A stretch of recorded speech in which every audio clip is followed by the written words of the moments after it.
Amen, amen. Jina la Bwana libarikiwe sana. Ndio, ninamshukuru kwanza Mungu wangu kwa kutupatia hiyo neema tena siku ya leo tunaonana na nini na tunasimama mbele yenu. Mungu apewe sifa kabisa. Amen. Mara tena narudisha shukrani tena kwa malaika wa kanisa. Mungu azidi kumbariki kabisa. Amen. Kwa kutukaribisha na kutuachia sababu tena juu ya kutangaza neno la Mungu pamoja tena na kikosi chake. Mungu awabariki kabisa. Amen. Na ninyi wote tena mlikubali kutupokea. Mungu amebariki sana. Amen. Ni kweli kuna wengine wanatufahamu na kuna wengine hawatufahamu, zaidi watu wanatufahamu. Haleluya. Amen. Mara tena nitajitambulisha, naitwa kwa jina ya mama Mshinga Esther. Ninakuja hapa na ujumbe wa Mungu. Ujumbe ninakuwa nao sio juu ya kukwambia wewe uende Ulaya, na kuwa kukwambia kule unahitajia kwenda wewe Mkristo. Haleluya. Amen. Ndio maana kishina chetu tutatembea nacho juma hii yote mzima, kinasema kisha maisha haya kuna maisha mengine yanatokea. Amen. Haleluya. Amen. Sijui kama wataelewa vizuri, wanasema mtafsiri ataanza kesho, lakini kwa Mungu msaidie tuelewe tu. Bila kupoteza muda tutaingia maandiko matakatifu. Tuko Luc chapitre 16 verset 19 à 31.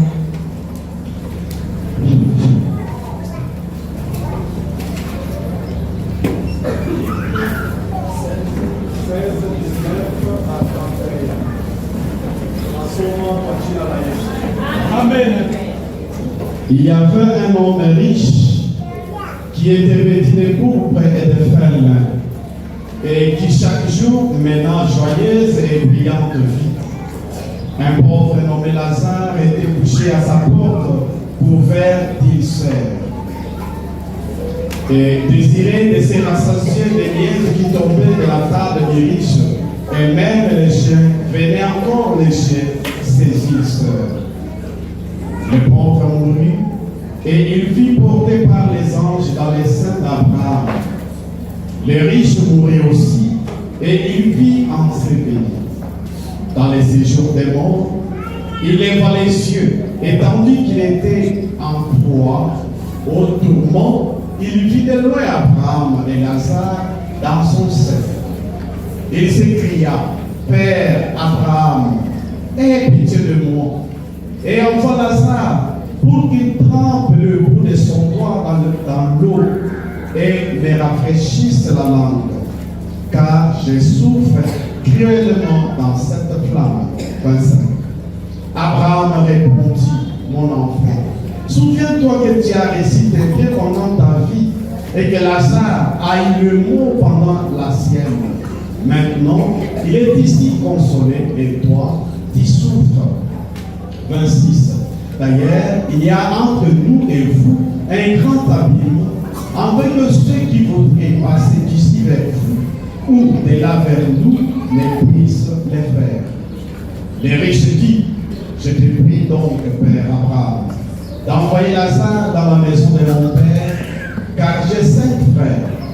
C'est pour qu'il leur atteste ces choses, afin qu'ils ne viennent pas aussi dans ces lieux de tourment. Abraham répondit: Ils sont Moïse et les prophètes, qui les écoutent. 30.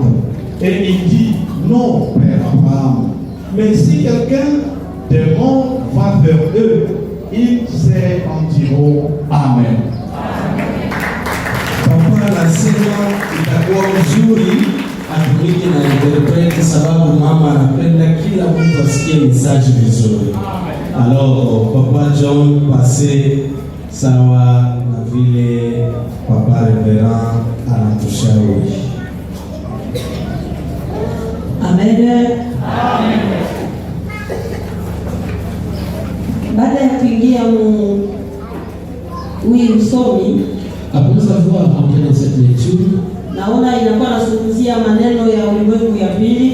je trouve que ça parle ou ça concerne le monde de notre côté. Nayo ile ulimwengu wanaita séjour des morts. Et ce monde on appelle le séjour des morts. Ni kweli nami nilipataka hiyo neema. Il est vrai que moi aussi j'ai trouvé cette grâce Ya kunipeleka ile ulimwengu ya wafu. de visiter ce monde des morts. Mara ya kwanza nilipata hiyo neema ilikuwa ni 2014. La première fois que j'ai trouvé cette grâce, c'était à l'année 2014. Mara ya pili ilikuwa 2018. Pour la deuxième fois, c'était en 2018. Mara tatu ilikuwa 2023 pamoja. Et la troisième fois, c'était en 2023, l'année où nous sommes, au mois d'avril. Alafu kubebeka kwa mara kwanza na mara pili. Et dans le premier voyage et le deuxième voyage, walinipeleka ulimwengu ya wafu ama séjour des morts. on m'a mené là où on appelle le séjour des morts. Fasi ya kwanza walinifikisha ilikuwa sehemu ya mateso. Le premier endroit où on m'a mené, c'était l'endroit de souffrance. Fasi ya pili ilikuwa ni makao ya shetani ama monde astral. Et le deuxième lieu, c'était le lieu où c'est le diable qui régnait. Fasi ya tatu ilikuwa ni ulimwengu ya mapumziko kule tunajua kama kifua cha Abrahamu. Et le troisième lieu, c'était le lieu de repos, le lieu d'Abraham. Nafasi ya nne ilikuwa ni mbinguni.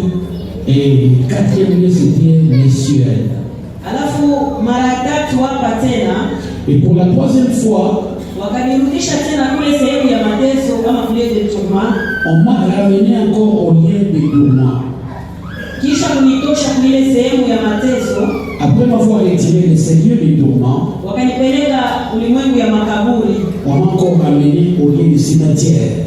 Na kisha kunitosha ulimwengu wa makaburi. Après le lieu appelé le cimetière, walinipeleka tena ulimwengu wa chini ya bahari. On m'a encore ramené dans le lieu de sous-mer. Kisha kunitosha ulimwengu ya chini ya bahari. Après avoir visité les eaux, wakanirudisha tena séjour des morts ya mwanzo kule kulifika Yesu. On m'a encore ramené au séjour des morts là où Jésus avait visité. Amen. Amen. Ndio tunataka kuingia mjumbe yetu. Là maintenant, soyez prêts, nous allons entrer dans notre message. Ilikuwa le 6 mois de 5 2014. C'était le 5 mois en 2014. Tulikuwa mu maombi. Maman était dans une prière. Ile maombi tulikuya. Et dans la prière où elles étaient, tulikesha ile maombi. Ils ont veillé dans cette prière. Alafu kukakucha asubuhi sana. Maintenant, il s'est fait qu'il y ait un mandat. Wakatutosha shii wanawake twende tukanawe maji. On a retiré toutes les femmes afin qu'elles se baignent un peu.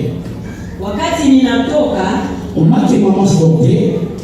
Alafu nikafika kwangu nikaanza kunawa maji. Lorsqu'elle a commencé à se laver à son tour, nikarudia nyumba yangu. Elle rentra dans sa maison. Nikaanza kujipakala mafuta. Elle a commencé à prendre de l'huile. Nilikuwa niko naimba nyimbo za wokovu. Et elle chantait les chants de salut. Na ile wimbo nilikuwa naimba niwe karibu nawe Mungu wangu. Et les chants qu'elle chantait c'était Seigneur que je sois près de toi. Wakati niko naimba, au moment qu'elle chantait, nikasikia kumlango mtu akafungula. Et là, on remarquait qu'à la porte quelqu'un toquait. Nikamkaribisha ule mtu. Elle a dit à cette personne, tu peux entrer. Naye alikuwa ni mtumishi tulikesha naye usiku mwile maombi. Elle a constaté que la personne qui était à la porte c'était un serviteur qu'elle priait avec. Alitoka naye asubuhi sasa mkurudi anapitia kwangu. Lui aussi était parti le matin, mais en rentrant la prière, elle est passée là où il y avait maman. Akaniambia hivi, mama nilipata ndoto moja usiku. Elle a dit à maman, je puis rêver la nuit. Napenda unipatie kwa tafsiri. Et j'ai besoin de la compréhension de ces rêves. Nikamwambia kumbe unangojea nafika mwisho. Et maman dit, attendez que j'arrive à la fin. Nikaendelea kwanza kuimba. Et elle continue à chanter. Nikasikia naye mula nikala. Et là, remarquez que là où étaient ses serviteurs, lui aussi se réjouit à lui, il a commencé à chanter ses chants. Au moment qu'elle a terminé, après elle est entrée là où c'est ton maître. Elle lui a demandé rien de ses rêves. Et lui-même ne lui a pas parlé de ce rêve. bali naona tunaendelea kuimba. Au moment qu'il a constaté qu'ils ont continué à chanter, Sasa pale tulikuwa naimba, au moment qu'il chantait, nikasikia ujazo wa nguvu ndani yangu. il a senti une forte puissance en elle. Nashikia ujazo. Lorsqu'elle a constaté qu'elle est remplie, Panapita dakika kidogo, il s'était passé quelques minutes, nikasikia roho yangu kaanza kuchoka. elle remarquait que son esprit s'abattait. Sikukata kuimba, Elle n'a pas arrêté de chanter, lakini nasikia roho yangu ikaanza kwenda kuchoka. mais son cœur s'est fatigué petit à petit. Sauti inaanza kwenda kupunguka. La voix s'est lâchée petit à petit. Kile kilibakia kutokea, Ce qui restait à sortir ou apparaître, inabakia ni historia ya kutupatia na picha ile tuliona. ça reste seulement une histoire à vous donner et l'image qu'on a eue. Sasa mimi mwenyewe ninakuwa kujiona, Maintenant, elle-même a remarqué que niko mubalabala, elle était sur un chemin, mwile balabala nilikuwa, et sur ce chemin où elle était, ilikuwa balabala mrefu kabisa. c'était un long chemin terriblement. Alafu nikajishtuka, Et elle a remarqué ni nani ananifikisha mwili balabala? qui m'a mené, qui m'a transporté jusqu'à ce chemin. Nikaangalia mbele, Elle a regardé devant sikuona mtu. et n'a vu personne. Nageuza macho yangu nyuma huku, Elle regarda derrière sione tena mtu. et n'a vu personne encore. Ile balabala Mais ce chemin-là, haikuwa mtu wa kwenda wala wa kurudi. il y avait ni personne pour aller ou rentrer. Sasa ninaanza kujibika maswali. Et maintenant, elle s'est questionnée elle-même. Ninafika mwili balabala namna gani? Comment suis-je arrivé sur ce chemin? Nikaangalia mwili yangu, Elle regarda son corps. haikuwa saa hii niko nayo hapa. Ce n'était pas comparable à ce corps qu'elle a maintenant là. Mwili yangu nikaangalia inaangala kabisa. Son corps brillait terriblement. Kisha nikajisikia nakuwa mpepelo kabisa. Et elle sentait qu'elle devient légère. Vraiment. Elle continue à se questionner pourquoi mon corps se transforme comme ça. Sasa ni nani ananifikisha kwa barabara? Et qui m'a mené jusqu'à ce chemin? Wakati niko najiuliza, Au moment qu'elle se questionnait, nageuza uso wangu mkono wa kuume, elle jeta son regard du côté droit. nikaona mtu anasimama pale. Elle a remarqué qu'il y avait un homme qui se tenait quelque part. Ule mtu anasimama, Et cet homme qui se tenait là-bas, ashakuangalia mbele. il regardait devant. Ninamwangalia La maman regarda l'homme. namna alikuwa anavala, La manière dont il s'habillait, ile nguo si alionaka huko. ces habits-là, maman n'a jamais vu sur terre. Sasa nikaona ashakujipamba vitu ya mavita yule ya ile mavazi yake. Elle a constaté qu'il s'était embelli les choses de la guerre sur ses habits. Pale nilikuwa ndani, En elle-même, nikaanza kujiuliza, elle commença à se questionner. huyu mtu sio askari huyu? Cet homme ici n'est pas un soldat. Askari pembeni yangu, Un soldat à côté de moi. ninafanya nini? Qu'est-ce que je fais? Anaangalie, L'homme là ne regardait pas la maman. ashakuangalia mpaka kule tunaenda barabara. Ce qui est bizarre, il regardait seulement devant. Na tena hana karibu na mimi. Et il n'était pas tout près de la maman. Yeye anasimama tu pembeni ya njia. Mais il avait quelques distances avec la maman. Pale niko najiuliza, Maintenant, au moment qu'elle s'est demandé, nageuza uso wangu, elle regarda encore du côté gauche. nikaona tena huku mtu mwingine. Elle a vu encore un autre homme de ce côté gauche. Wakati ninamwangalia, Au moment que maman regardait, kwanza kuangalia uso yake, en regardant seulement son visage, na hii uso ilikuwa na huyu, et le visage que l'homme du côté droit avait, nikaona sasa ilikuwa uso moja. maman remarquait que c'était un seul visage. Naona huyu anajipamba, Du côté droit, c'était embelli. njoo naona huyu naye anajipamba. Et c'est de la même manière que du côté droit s'embellit aussi. Pale sasa nikashikwa na uga. Maintenant, à ce moment, la maman, qu'est-ce qu'il peut faire? Nikaanza kujiuliza, Elle a commencé à se demander. waskari pembeni yangu, Les soldats à côté de moi, ninafanya nini? qu'ai-je fait? Ninafanya nini? Qu'ai-je fait? Kumbe niwaulize kwanza, Maintenant, je voudrais vous demander, mbele ya mtu kufa naulizaka cho kile anataka kufia.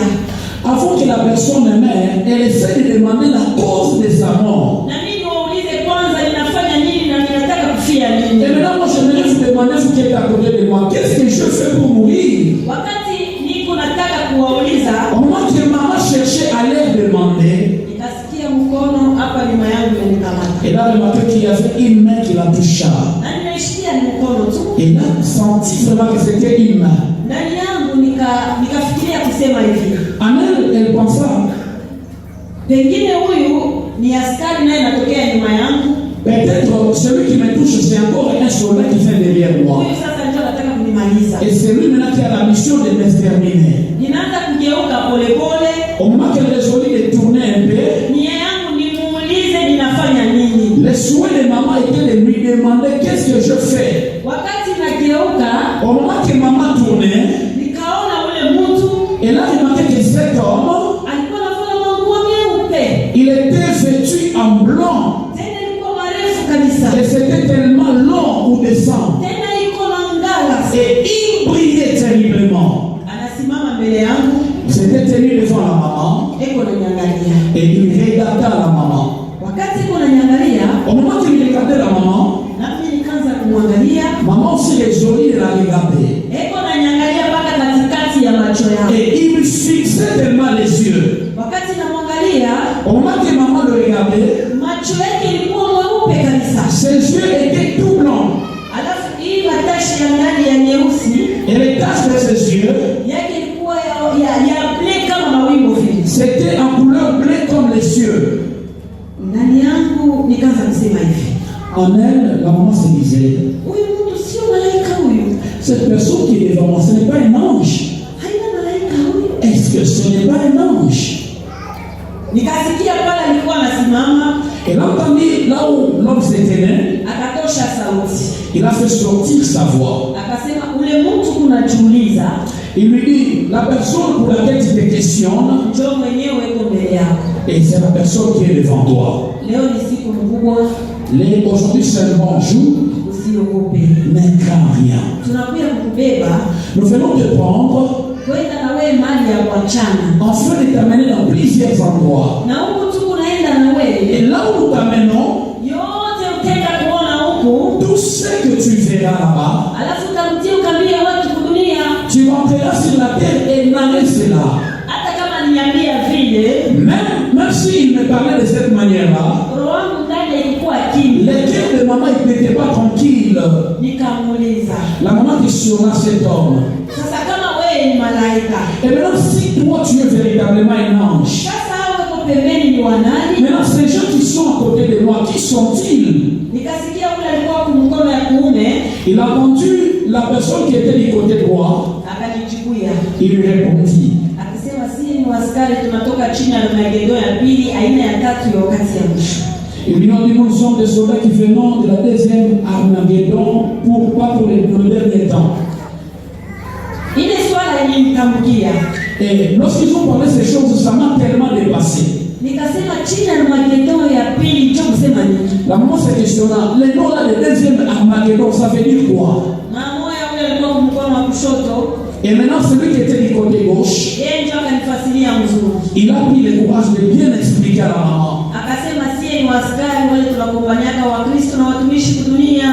Il lui a dit, nous sommes les soldats qui combattent toujours pour les chrétiens et les hommes sauvés sur la terre. Mara moja nasikia roho wangu kabakia Et kimya. directement, le cœur de la maman s'apaisa. Hapa tukaanja safari. Et là, ils ont commencé le voyage. Wakati tunaanza kwenda mwile barabara, Au moment qu'ils cheminaient sur ces chemins, mule tulikuwa tukunaenda là où ils partaient, kuona kwa macho yangu, en remarquant par ses yeux physiques, nikaona barabara ingine nakatilisha hivi kumkono kushoto. il a remarqué qu'il y avait un autre chemin qui avait pris le côté gauche. Wakati tunachofa karibu, Au moment qu'ils avançaient tout près, nikaona mwile barabara il a vu que dans ces chemins-là, Mungu natokea wa ndege walikuwa wanene hivi. ils sortaient des grands oiseaux. Walikuwa marangi ya kuachana tena mazuri sana. Et ils contenaient des couleurs différentes et qui brillaient très bon. Sasa wale wa ndege wote wanakuya mwile barabara tulikuwa natokea. Et maintenant, ces oiseaux-là venaient dans ces chemins où ils tenaient. Kitu kilinishangaisha, La chose qui dépassa la maman, nikasikia pale palikuwa wale wa ndege elle a remarqué que là où il y avait ces oiseaux-là, wanakuwa nasema karibu sana kwetu, karibu sana ces kwetu. oiseaux-là disaient, approchez chez nous, approchez chez nous. Ah, nikashtuka na mwangalia yule malaika. La maman était stupéfaite, elle a regardé l'ange. Nasema wa ndege wako nasema, Il a dit à cet ange-là, ici les oiseaux parlent. akachofa karibu na mie, L'ange-là s'approcha à côté de maman, akanikamata mkono. il tenait sa main. Akaniambia hivi, Il lui dit ceci, kwa Mungu là chez Dieu, yote inawezekana. tout est possible chez Dieu. Amen. Haleluya. Amen. Anasema tuendelee na safari. Elle a dit à la maman, continuons seulement notre marche. Siku itakuja, Un jour viendra tutakwenda ile barabara. et nous tiendrons ce chemin. Alafu hapo tunaanza kwenda, Et maintenant là, ils ont pris la décision de continuer à marcher. tukaacha ile barabara ilikuwa wa ndege tena sijui matokeo yao. Ils ont laissé le chemin où il y avait les oiseaux. Alafu sisi tunaendelea tena kwenda. Et on continue à partir. Mule tunaenda, Là où ils partaient, tunafika tena fasi moja. ils sont arrivés quelque part. Naona yule malaika ananitangulia mbele, Il a constaté que l'ange a pris les devants. anafika fasi moja. Et l'ange était arrivé quelque part. Kuona kwangu palikuwa fasi penye kulima, Par la façon de voir des mamans, c'est comme c'était un endroit cultivé. akasimama pale Il s'est tenu debout là-bas. na mimi nikachofa. Et la maman s'approcha aussi. Wakati nachofa, Au moment qu'elle s'était approchée, akaniuliza, l'ange questionna la maman. hii kwa hapa unaifahamu? Ce qui est ici, est-ce que as-tu connaissance de ça? Nikaiangalia, La maman a bien regardé. nikasema ndiyo ninaifahamu. Elle a dit oui, je connais ça. Ilikuwa ni mindi, C'était le maïs. ile mwindi ilikuwa inatoka inafika urefu hapa, Et ce maïs était déjà jeune jusqu'à ce niveau. lakini ilikuwa yote na fubara. Et c'était fané. Nikamwambia ndiyo ninaifahamu ni mindi, lakini hii ina fubara. Elle a dit oui, c'est le maïs, je connais, mais c'est fané. Akaniuliza ina fubara, nikasema ndiyo. Elle a dit oui, tu as dû regarder, c'est fané. Maman a dit oui, c'est fané. Akaigusa, L'ange a touché cela. akaniambia hii unaona, Elle lui a dit, dès que tu vois, ndio mfano wa watumishi na Wakristo wako dunia. c'est l'exemple des chrétiens qui sont sur la terre. Weko makanisa, Ils sont dans les églises. wanafanya kazi yote wezekanayo kwa makanisa, Ils font tout ce qu'il se doit ou ce qu'il faut dans les églises. lakini hawamwogope Mungu. Mais en réalité, ils ne craignent pas Dieu. Mbinguni Au ciel, iko naona wao mfano sawa ya ile mti yenye kufubana. le ciel les traite ou les prennent comme les maïs fanés. Nikasema unasema hii ni mfano wa Wakristo wale wako dunia na watumishi? Akasema ndio. La maman reposa encore la question. Tu dis que ce maïs, c'est l'exemple des chrétiens qui sont sur la terre. L'ange dit oui. Hapo ndani yangu nikaanza kujipiga. Maintenant, intérieurement, la maman se disait. Naanza kujipiga tena maswali. Elle se questionnait encore plusieurs questions. Shui nini ananiambia mfano ya hii miti? Pourquoi il me parle l'exemple de ce maïs? Na mimi ninafanya nini? Et moi, qu'est-ce que je fais? Pale niko najipiga maswali, yeye anatambuka kwa mtuta wa pili. Au moment que maman s'est posé des questions, l'ange sauta, il parta à un autre endroit. Nami nikachofa tena. Et la maman s'approcha aussi. Wakati nachofa, Lorsque la maman s'approcha, akaniuliza tena. l'ange me questionna encore. Alafu hii Et d'autres choses ici. nikasema ndio nayo ni mindi, Il dit oui, ça aussi c'est le maïs. lakini hii inakauka yote tu na kamuti na mizizi. Mais ça c'est sec, tout en ensemble. Kuangalia urefu ulikuwa mpaka kule kumoya tu. En regardant la taille, ça tenait tout, ça contenait la même taille. Akaniuliza kusema inakauka? L'ange me questionna, oui c'est vrai c'est sec. Nikasema ndio hii inakauka. La maman dit oui c'est vrai c'est sec. Akasema njoo mfano ya watumishi wa dunia. Il dit encore c'est l'exemple des serviteurs qui sont sur la terre. Kisha kujua ukweli, Après avoir connaître la vérité, wakaacha njia ya ukweli ils prennent ou bien ils font le choix de laisser la vérité na kuchongoza na njia yao. et ils se conduisent de leur propre chemin. Mbinguni Au ciel, iko na waona mfano sawa ya hii miti yenye kukauka. les traitent ou les prennent comme les maïs secs ici. Akaniambia hivi, Il lui dit encore ceci. na kwa juu ya hii mindi Et à propos de ces maïs, haina na bahati tena. ça n'a pas encore de la chance. Hii inangojea moto. Ça attend que le fait. Nikaanza tena kujipika maswali ndani yangu. Elle s'y attend de se questionner en elle-même. Juu ya nini eko nanipatia mfano ya hii mindi inafanya nini? Pourquoi il continue à me donner l'exemple toujours de maïs? Qu'est-ce que je fais? Pale niko najipika maswali, Au moment que la maman se questionnait, akatambuka tena kwa mkuta wa mwisho ulikuwa watatu. il sautait encore un autre endroit, c'était le troisième lieu. Na mimi nikachofa. Et la maman s'approcha encore. Akaniuliza alafu hii, Il lui demanda encore, alors ça? nikaangalia nikasema hii nayo ni mindi, Elle dit encore, ça encore c'est le maïs. lakini hii inatoka mzuri na mboleo. Et ça c'est abondant, encore fertile. Akasema inatoka na mboleo. Il dit encore, ça c'est avec l'abondance. Nikasema ndio. Elle dit oui. Akasema Njoo mfano ya watumishi na Wakristo walioko dunia. C'est l'exemple encore des chrétiens, des serviteurs qui sont sur la terre, Weko ndani ya makanisa, qui sont dans les églises, wanafanya mapenzi ya Mungu et ils font le tout pour faire la volonté de Dieu, na wanatembea mboka ya Mungu et ils marchent sous la crainte de Dieu, na weko mushiriki na Roho Mtakatifu. et ils sont sous la communion avec le Saint-Esprit. Mbinguni kunaona saa mingi yenye kutoka na moleo. Les ciels les traitent comme le maïs en abondance ou fertile. Hapo ndio niliona palianzia sababu.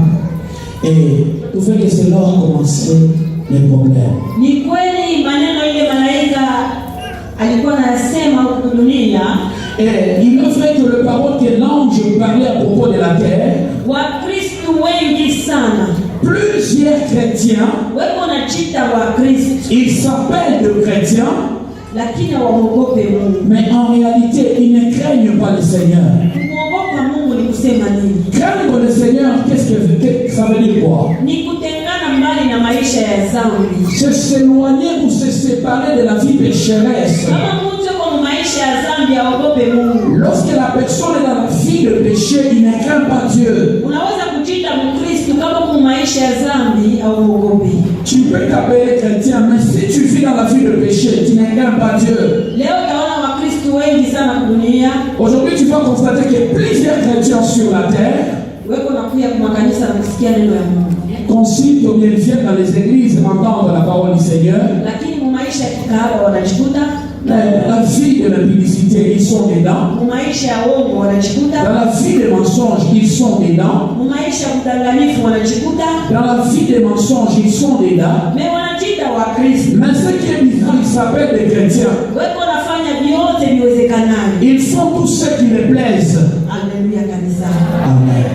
Wanatusomea hapa historia ya huyu tajiri na huyu maskini. On nous a ici l'histoire de ces pauvres et ces riches. Wanatuambia njia ile ingenda ule maskini Lazaro.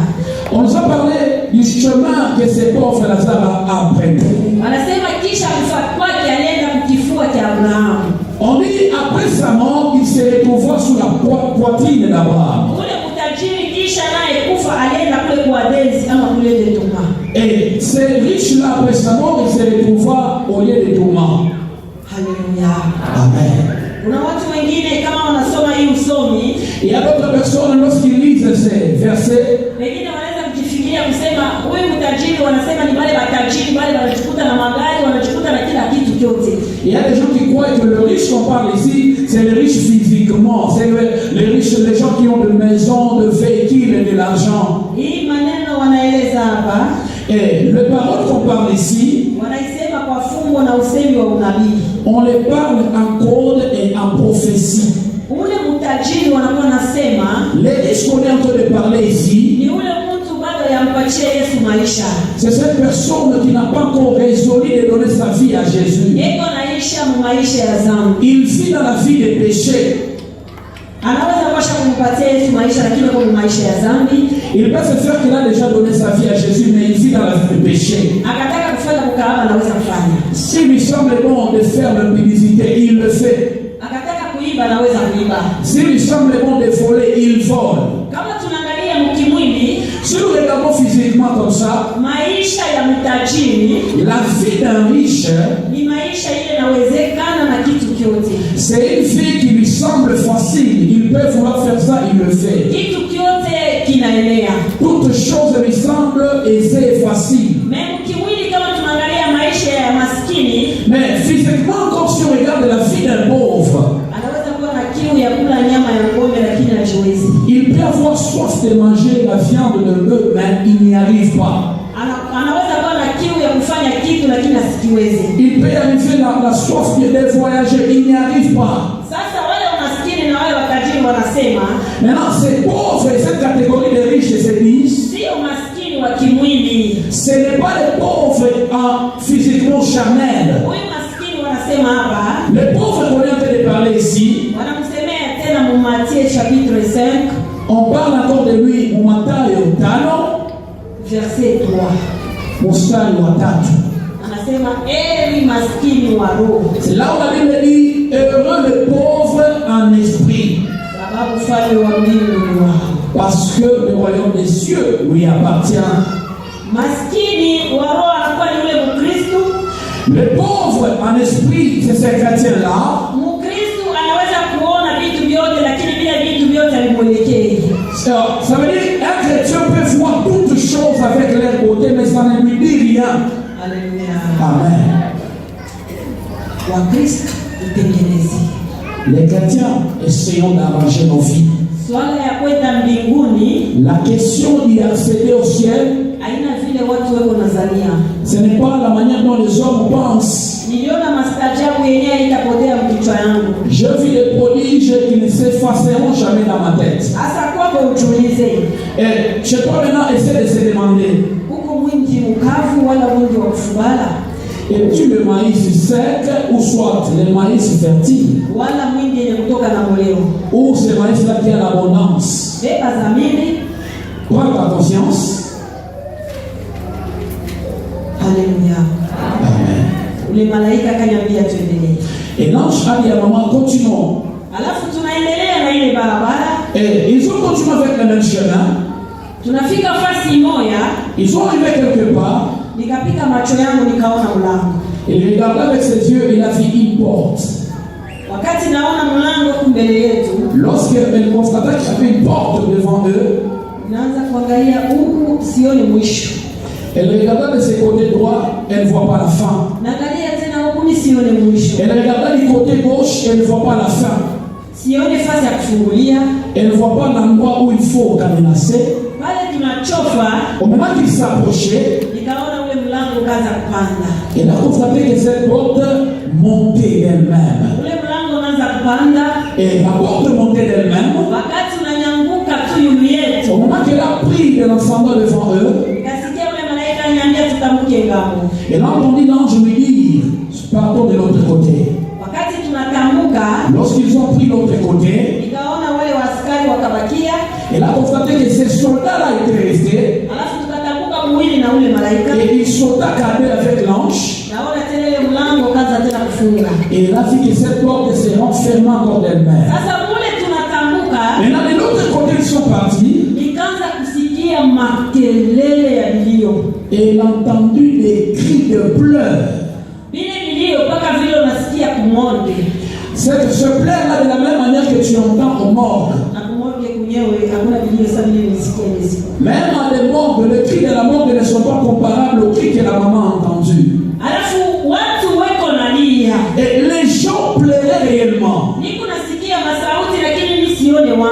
Elle entendait le voix, mais elle ne voyait pas les gens. Et tournant ses yeux, elle s'efforça de regarder là où sortaient les voix. Et là, effectivement, une fumée terrible. L'ange lui dit, avançons. Et au moment qu'ils s'avançaient là où il y avait le voix, au moment qu'ils étaient arrivés tout près de ces voix-là,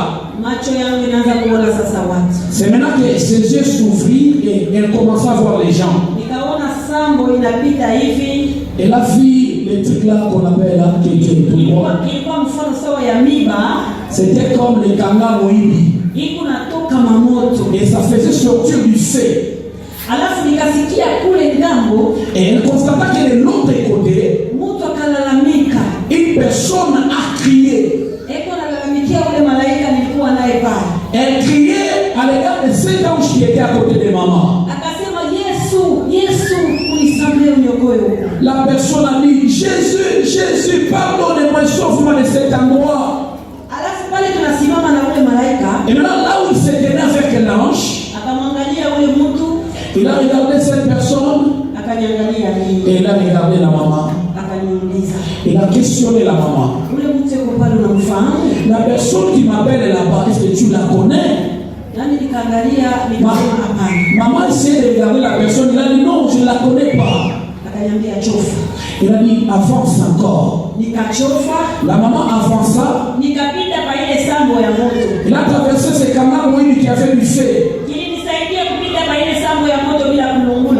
Ce qui aida la maman de passer à ces canaux sans s'être brûlé, c'était ses corps qu'elle a constaté qu'elle portait ces jours-là. l'ange qui est resté à ce même endroit. Mimi ninachofa kulikuwa ule baba. La maman avança là où le papa criait. Nikaona kulikuwa moto. Elle a vu qu'il y avait tellement de feu. Eko na jitupa hivi. Et il s'est jeté.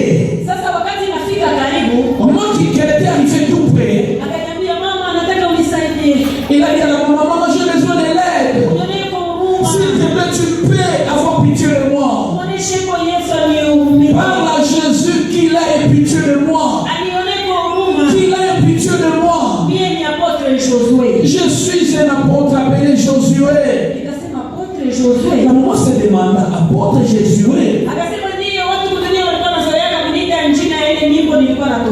Maintenant, il dit, oui, c'est le nom que les gens m'appelaient, apôtre Josué, c'est le nom que les gens m'appelaient. Et le nom que les gens m'appelaient, c'était le nom de Baba. Au moment qu'il était arrivé à citer le nom de son chant, directement la maman s'est souvenue de la personne. Et la maman dit, papa, c'est toi ici. Et le papa dit à maman, parle à Jésus qu'il a pitié de moi. Parle à Jésus qu'il a pitié de moi. Et au moment qu'il essayait de confesser, il a constaté qu'il y avait de la mort, effectivement, ça lui fit chaud. Et il s'est jeté et il perdait sa mort et il mettait dans sa bouche. Et la maman a demandé, pourquoi tu prends des choses sales et tu mets dans ta bouche? Il a dit, non, ce n'est pas des choses sales, je cherche des choses qui peuvent apaiser ma langue. C'est la première fois à la maman de voir la langue d'une personne. Là, la langue de la personne n'était pas courte, mais longue comme ça. De la même manière que tu peux voir un chien en train de fuir lorsque le soleil est ardent. Et c'est de la même manière qu'il trouva des personnes avec des langues pareilles. Et maintenant, au moment qu'il pleurait, la maman se souvenait de son chant qu'elle avait tellement aimé. Au moment, à chaque fois que maman voulait entrer dans la prière, elle voulait toujours chanter son chant. Son chant consolait beaucoup la maman.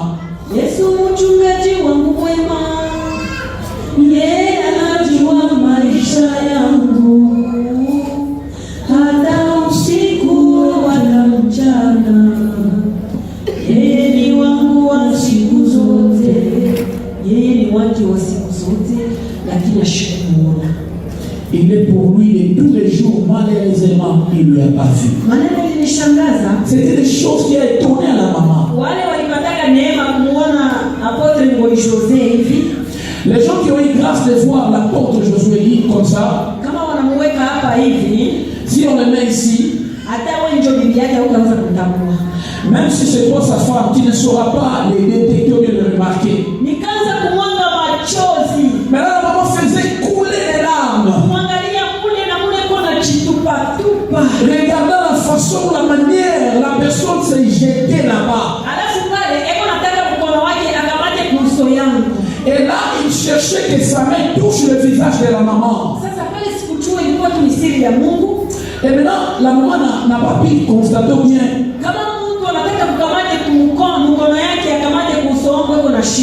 Lorsque la personne là-bas cherchait à toucher le visage de la maman, n'arrivait pas à le faire. Et maintenant, il a demandé à cette personne, pourquoi tu cherches à toucher mon visage? Il a dit, non maman, j'ai besoin même de tes larmes là, peut-être si je le bois, ils peuvent apaiser. Là, la maman s'est souvenue de l'histoire de ces riches. Il a cherché même la miette d'eau. Là, au moment qu'il confessait, il a dit, maman, la chose qui a fait à ce que je sois jusqu'ici, c'est la convoitise. Je voulais beaucoup presser Dieu.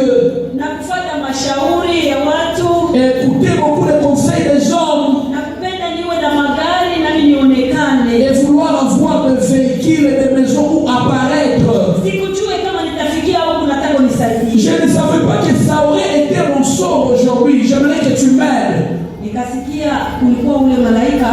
La maman a entendu là où il y avait cet ange. Akaniambia hapana kupotesha muda yako pale. Il lui a dit, là ne perds pas ton temps là-bas. Tuendelee na safari. Avançons encore. Shanakwambia alikuwa anataka ajulikane. Il t'a dit que non, il avait besoin d'être connu. Shanakuwa anajulikana nao unamuona pale. Et là, il est maintenant connu, tu lui as vu là-bas. Alafu tuendelee. Il a dit, avançons. Nataka nitoke pale. Quand il voulait quitter de cet endroit, Kasikia sauti ya baba mwingine akalalamika. la maman entendit encore la voix de notre papa. Mama usinipite na mie. Maman ne parle pas comme ça, ne me passe pas. Mwambie Yesu anene kwa huruma. Parle à Jésus qu'il ait pitié de moi. Mie ni mchungaji. Moi je suis pasteur. Alafu kugeuka kumwangalia. Mais la maman tournait le regard en regardant cet homme. Alikuwa na kata mkubwa sana yule ya kichwa yake. Il avait une chose terriblement sur sa tête. Namuna kugeuka hivi wala kugeuka hivi ilikuwa tatizo. Et la façon de tourner de ce côté, c'était difficile pour lui. Na yeye anajitupa tu kwa moyo. Et lui aussi s'est tourmenté de la même manière. Ninachofa. La maman s'approcha.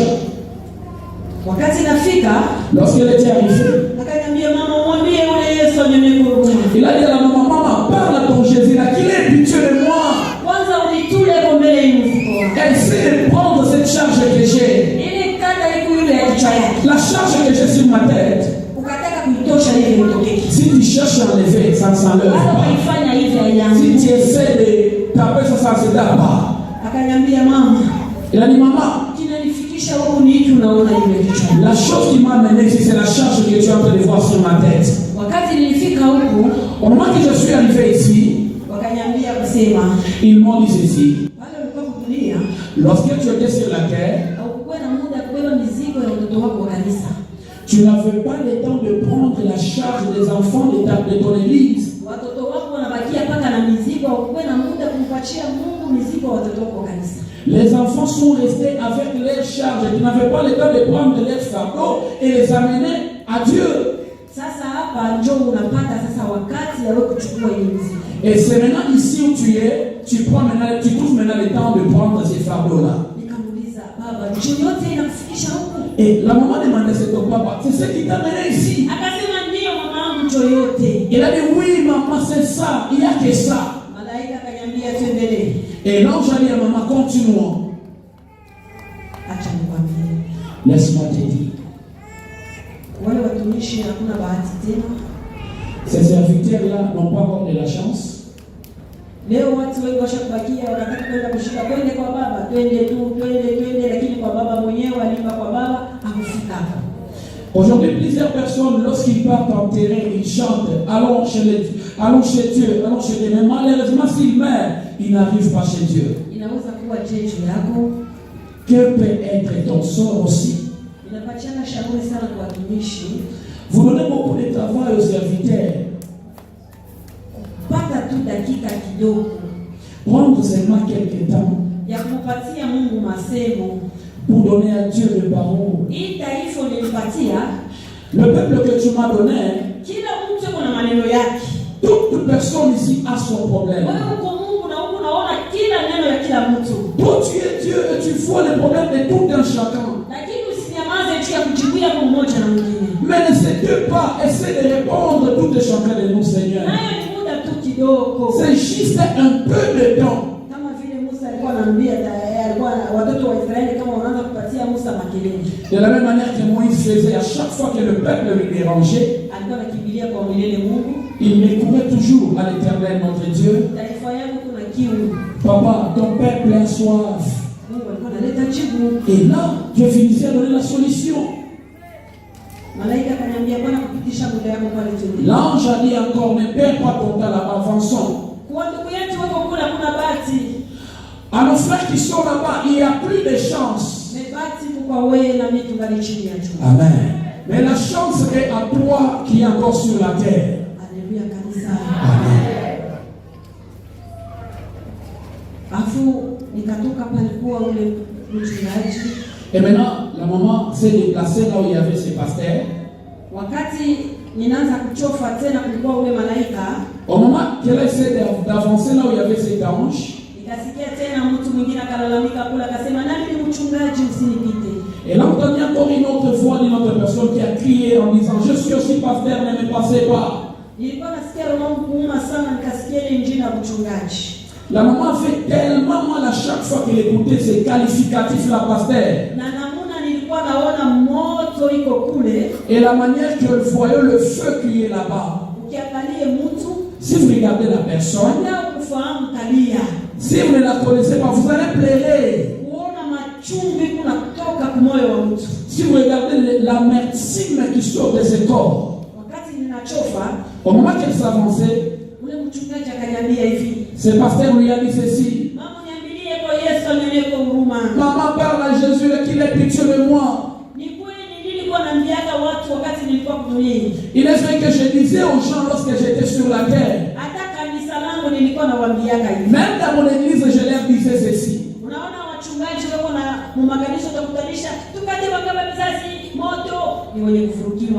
Vous voyez les pasteurs là qui sont en train de dire aux gens, brisons les liens de famille, brisons le fait. Ils sont troublés. On ne peut pas y arriver à briser les liens de la famille. On n'arrivera pas à jeter le feu. Comment est-ce qu'on va jeter le feu? La Bible dit qu'il n'y a pas de condamnation pour ceux qui sont à Christ.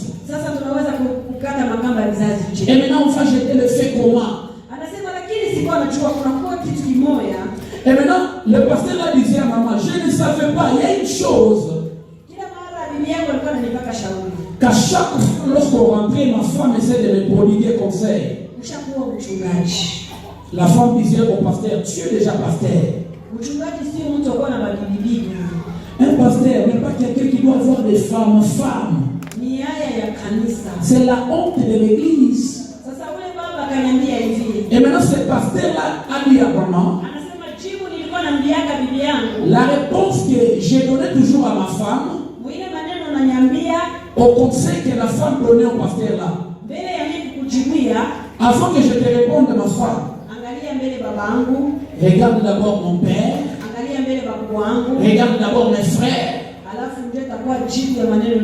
et après tu auras la réponse de la question que tu me poses. Il a dit, maman, je ne savais pas aucune chose. Parce que mon père était polygame. Mes frères avaient toujours 2 femmes, 3 femmes dans la polygamie. Et moi aussi, je ne savais pas que c'était un lion qui m'a tué aussi. Et si ça m'arrive jusqu'ici, c'est le lien que tu constates sur mon pied. Et maman avait tellement mal. La chose que ce pasteur a parlé, il a parlé la vérité. Romains chapitre 8 verset 1 inasema hivi. Warumi 8 mstari wa kwanza ça dit ceci. Hakuna hukumu kwa wale wako ndani ya Yesu. Il y a plus encore de condamnation pour ceux qui sont en Christ. Acha nikufasilie uzuri. Attendez que je vous explique un peu. Unajua huku watu wengine huku dunia, vous savez, il y a d'autres personnes ici sur la terre. Kwanza itakuwa kigumu juu ya kumwona Yesu. Premièrement, ça sera très difficile pour eux enfin de voir Jésus. Watu wengi wanajiita wa Kristo. Plusieurs personnes s'appellent des chrétiens. Mais ils n'ont jamais cru au Seigneur Jésus étant Seigneur et Sauveur de leur vie. Être chrétien d'une quelconque église et croire en Jésus étant Seigneur et Sauveur, c'est des choses différentes. Si tu n'as pas encore cru en Jésus étant Seigneur et Sauveur, mais tu réalises que tu es dans une église et on t'appelle chrétien de cette église, les jours que tu quitteras la terre, ça t'amènera au lieu des païens. On parlera de ça un autre jour.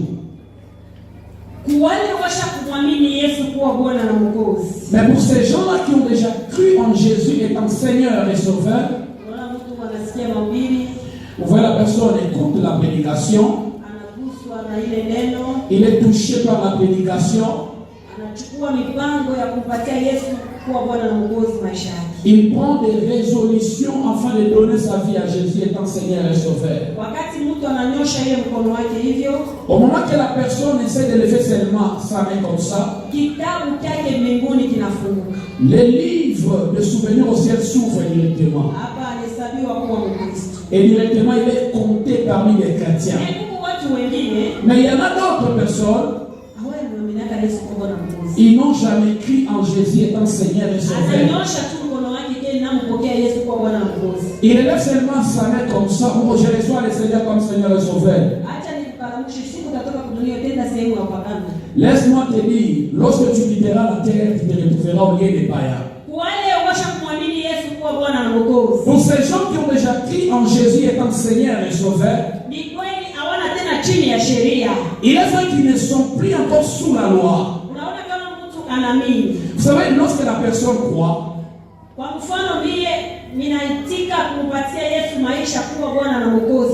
par exemple, moi, j'accepte de donner ma vie à Jésus étant Seigneur et Sauveur de ma vie. Si dans ma famille il y a une quelconque loi, comme nous constatons sous le soleil, toute famille, le diable a déjà installé son tel et ses représentants. Et ils inculquent de l'autre quelconque. Par exemple, tu peux voir une autre famille. Cette famille-là, pour voir une femme être épousée avec de l'argent comme ça, c'est tout un problème. Si c'est facile, vous allez voir, il y aura la grossesse. Mais pour les épouser officiellement comme ça, c'est tellement compliqué. La grande fille, on l'a fait enceinte. À l'autre aussi, on l'a fait encore amener des forces comme ça. C'est la famille pour voir qu'il y a une femme qui est mariée ou bien épousée officiellement, c'est tout un problème. Ça, c'est des lois que les diables installent dans les familles. Tu remarques que votre famille, c'est la souffrance et la misère. C'est toute la famille se ressemble, combien conforme. Alléluia. Amen. Il y a d'autres familles pour enfanter, c'est tout un problème. Et maintenant, lorsque la personne croit en Jésus étant Seigneur et Sauveur, si dans la famille où il était, il y avait des lois quelconques, la personne là ne vivra plus encore des lois de cette famille. Parce que lui quitte, il devient habitant du monde de lumière. Et il n'y a plus de condamnation sur lui.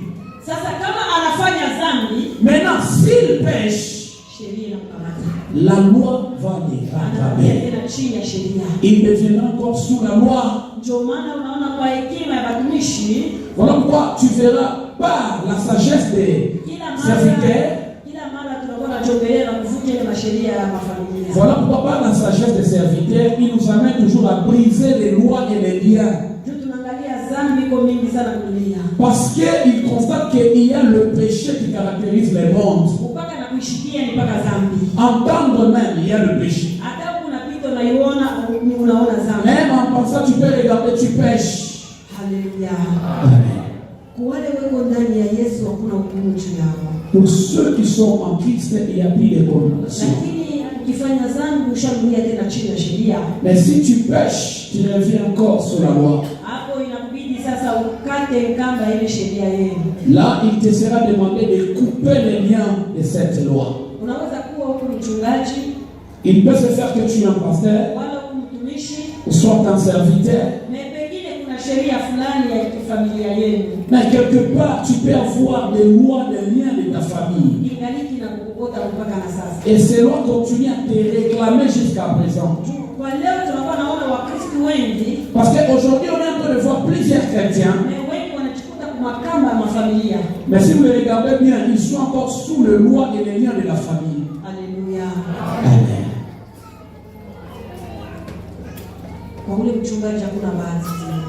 Pour ces pasteurs-là, il y a plus de chance. C'est là, c'est pour toi et moi qui sommes encore sur la terre. L'ange a dit à maman, continuons notre marche. Au moment qu'elle sautait, elle a vu encore un autre père en train de pleurer. Maman, aide-moi. Moi, j'étais ancien de l'église. Et là, dans cette église-là, on m'avait donné la responsabilité de garder la finance. Maintenant, c'était arrivé à un certain moment. Le pasteur était venu prendre une partie de cette somme. Et il était parti faire quelque chose qui concernait l'église. Et il était resté une partie d'argent. Et maintenant, à moi, j'avais des planifications de déménagement. Aller à un autre pays. Et maintenant, au moment que le temps est venu, je voulais déménager. J'ai pris cet argent. Je me suis dit, cet argent, je ne vole pas d'abord au pasteur. Ce n'est pas d'ailleurs pour lui. C'est les chrétiens qui offrent. Et moi, j'ai pris cet argent. Je suis parti avec.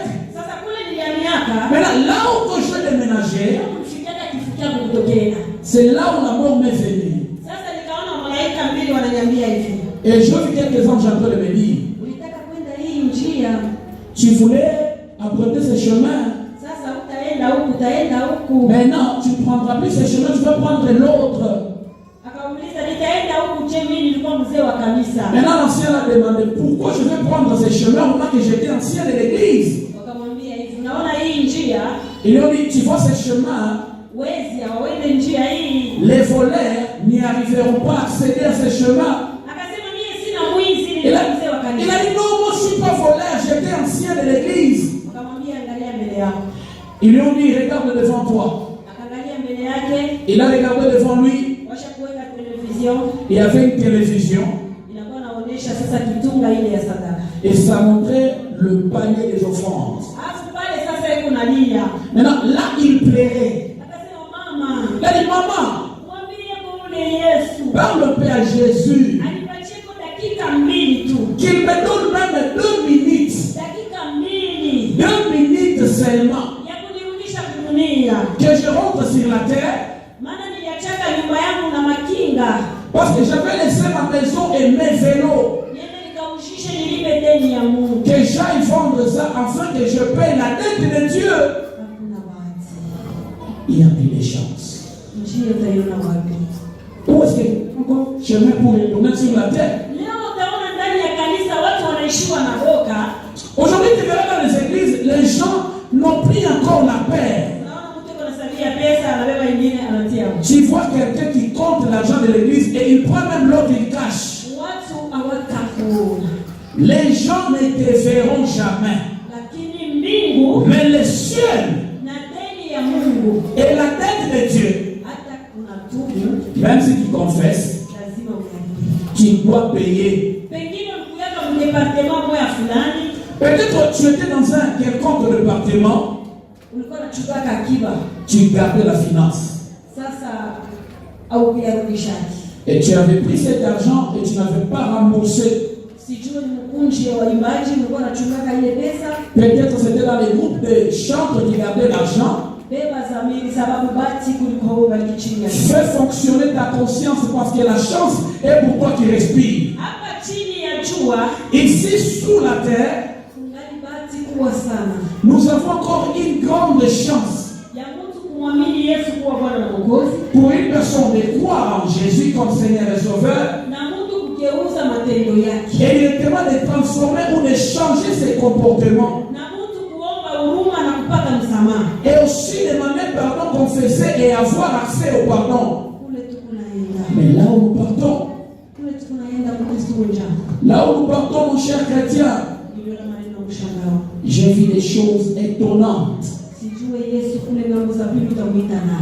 Je ne sais pas là-bas, Jésus, comment est-ce qu'on peut l'appeler? La vie que tu es en train de voir maintenant sur la terre, ce n'est pas tout. Après cette vie que tu as, il y en a autre qui t'attend. Il y a plusieurs de nos frères là-bas qui souffrent terriblement. Si tu le regardes comme ça, tu peux pleurer. Amen. L'importance de la repentance, ceux qui le savent, c'est ceux qui sont de l'autre côté. Mais ils n'ont plus de la chance. Mais nous avons de la chance.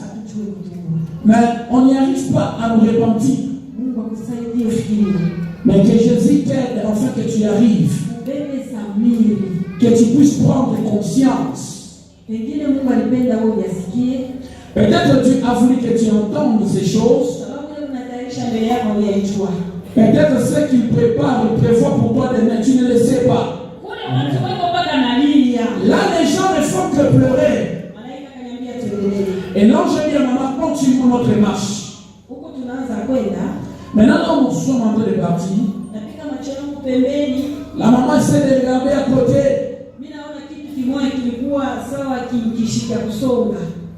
Et là, il y avait quelque chose comme statue, une statuette. Quand elle a essayé de regarder, elle a constaté que la tête de ces statues a bougé. Et la maman s'est avancée. Au moment qu'elle s'était avancée, elle a regardé de près, elle a constaté que c'était une personne. Elle était liée de tout son corps par des chaînes. Elle est transformée tellement noircie. Et au moment qu'il regardait la maman, la personne l'a pleuré.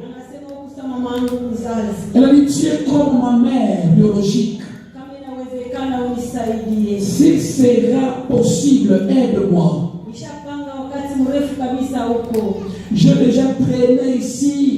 Je ne sais pas qui peut me faire sortir de ces lieux.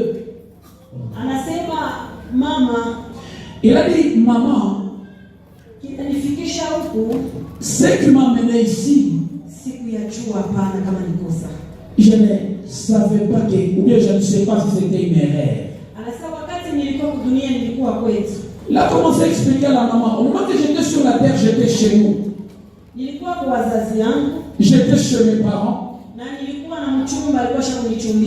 Et j'avais un fiancé, il m'avait déjà fiancé au prénoté. Il a mené quelque chose de la dot. Une partie de la dot et une autre partie était restée. Et maintenant je vis un autre homme. Et cet homme-là que je vis était tellement beau. Et la femme a dit, je n'ai jamais vu un homme beau comme celui-ci. J'ai commencé à vivre avec cet homme. Mes parents commençaient à me prodiguer des conseils. Toi, n'est-ce pas que tu as un fiancé ici? Et il a déjà même prédoté. Il a dit à maman, je disais à mes parents ceci. Ce fiancé-là, je l'ai accepté seulement, je peux lui parler, il est tellement moche. Je n'avais pas entendu les conseils. J'ai continué à vivre avec cet homme. Il est arrivé un moment, j'ai constaté que j'étais en grossesse. Et cette grossesse a continué. Il est arrivé un moment où je devais enfanter. Je n'ai pas eu la chance ou la grâce de bien enfanter. la grossesse là continue à faire même 12 mois. Elle ne trouve pas cette chance de mettre au monde.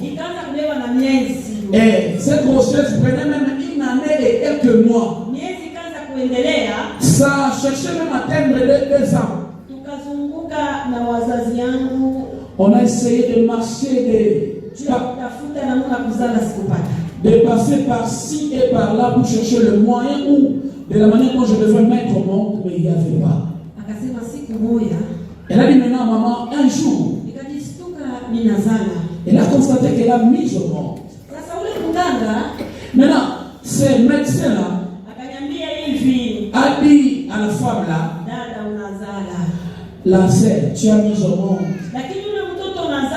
Mais l'enfant que tu as mis au monde n'est pas comparable à tout enfant. C'est comme une statuette. Comme un monstre et il respire.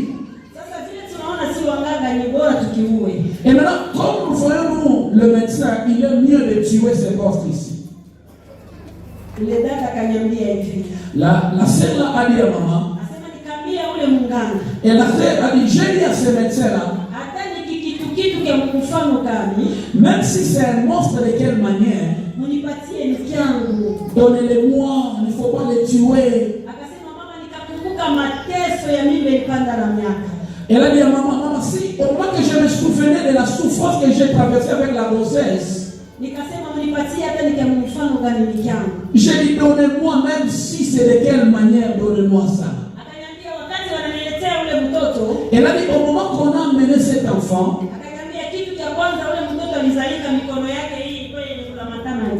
elle dit, la première des choses, cet enfant était mis, ses mains étaient liées ou croisées. Et il avait des dents dans toute sa bouche. Et son pied du côté droit s'est croisé ou bien se mélangeait avec le ventre. Et le pied du côté gauche passait de l'autre côté, se mélangeait avec le ventre. C'est comme si cet enfant s'asseyait depuis longtemps. Et il avait des serpents sur sa tête. Et ces étoiles-là avaient des couleurs différentes. Au moment que je regardais cet enfant, ce n'était pas comme un enfant, un bébé. Elle a dit, et moi j'ai pris ce bébé-là. J'étais parti au bord d'une rivière à côté de chez nous. J'ai pris cet enfant et j'ai jeté. Maintenant là, et la femme n'a pas dit à maman la mort de cet enfant était comment. Elle a dit maintenant, au moment que je suis arrivé ici, on lui a dit, toi tu vas souffrir ici à cause du travail que tu as laissé sur la terre. Elle a dit, quel travail que j'ai laissé sur la terre? On a dit, on a placé une télévision devant elle. Elle a dit, maman, j'ai vu même les jours que j'avais mis au monde. Même les jours que je prenais cet enfant et lui jetais dans la rivière. C'est que je voyais ça sur cette télévision. Elle a dit, même des choses qui m'ont étonné ici. J'ai vu de la façon dont j'ai jeté cet enfant. Et j'ai constaté qu'au milieu de cette rivière, il est sorti des personnes qui étaient sorties avec cet enfant. Et il partait avec cet enfant vers les montagnes. Et elle a dit à la maman, cet enfant jusqu'à présent, cet enfant est sur la terre. Elle a dit les années qu'elle a passées de l'autre côté là. C'était depuis le 6e siècle. Elle a dit, maman, je ne le savais pas. C'est que l'homme que j'avais choisi pour la deuxième fois et je faisais des bêtises avec lui, il n'était pas un homme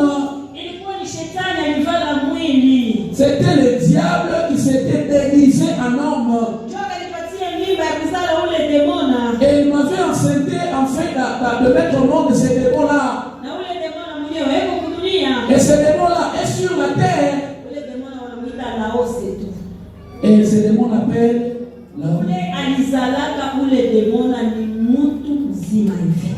la personne qui avait mis ces démons-là, qui avait donné vie à ces démons, c'est une personne vivante comme ça. Je peux vous dire ceci, la chose qui a mené cette sœur là-bas, c'est la convoitise. Comme dans notre siècle ici. Plusieurs personnes font de l'impudicité avec des démons. Ils font de bêtises avec des démons qui viennent par ailleurs. L'ange a dit à maman, avançons encore. Au moment qu'ils avançaient, elle a constaté qu'elle avait une personne qui s'est jetée sur la terre, elle s'est jetée tellement.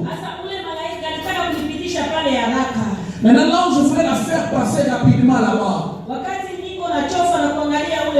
Au moment que maman avançait pour regarder cette personne, de l'autre côté là-bas,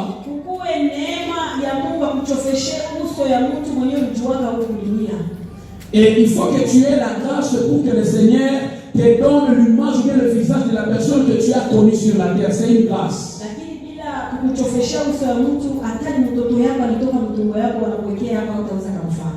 Mais si tu ne trouves pas cette grâce d'être donné ce visage de la personne, même si c'est l'enfant que tu as mis au monde, tu ne sauras pas le reconnaître.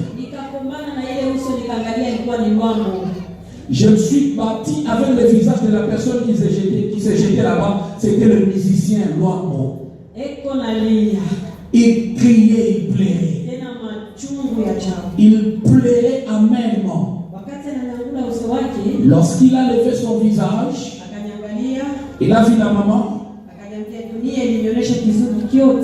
Il a dit à la maman, le monde m'a montré tout le bonheur. Mais le monde m'a caché la réalité que je vis maintenant.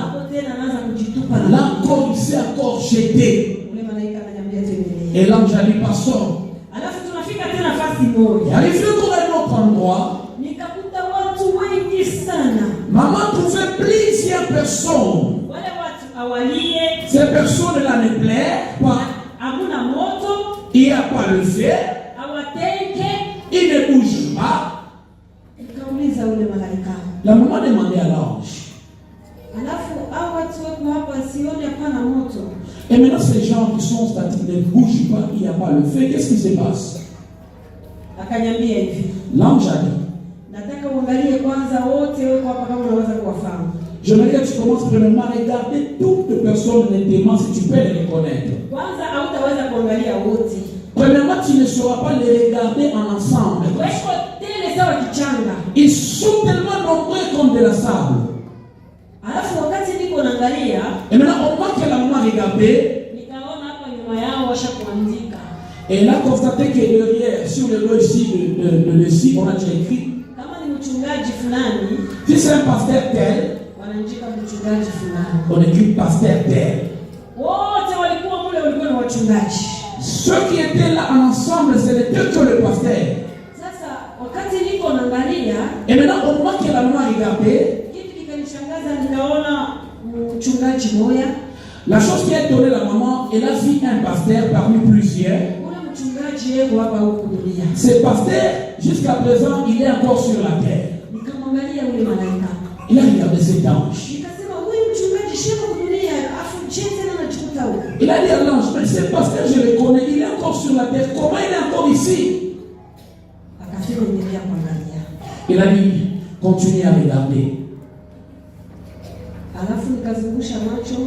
Maintenant, la maman tournait son regard. Même s'ils étaient nombreux, elle ne pouvait pas regarder tout le monde. Elle a encore remarqué le visage de notre pasteur. La chose qui a tellement stupéfait la maman,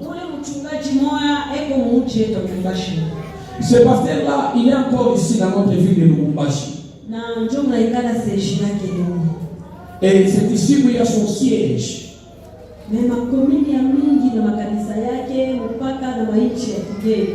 Dans plusieurs communes, il y a ces églises, même dans le pays étranger, il y a ces églises. La maman demandait à l'ange, ce pasteur ici,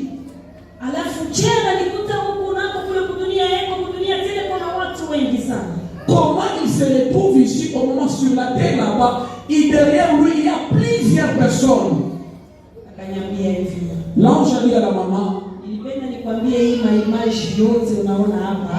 je voudrais te dire que toutes ces images que tu vois ici, même si elles sont encore sur la terre, c'est ce que je t'avais dit, c'est le maïs sec. Même s'ils sont encore sur la terre, mais pour eux, il n'y a plus encore de la chance. Ces pasteurs-là, ici, même plusieurs personnes les connaissent. Et l'autre encore, le premier que j'ai reconnu au visage, son siège est à Bujimai. Ici et par ailleurs, il y a ces églises.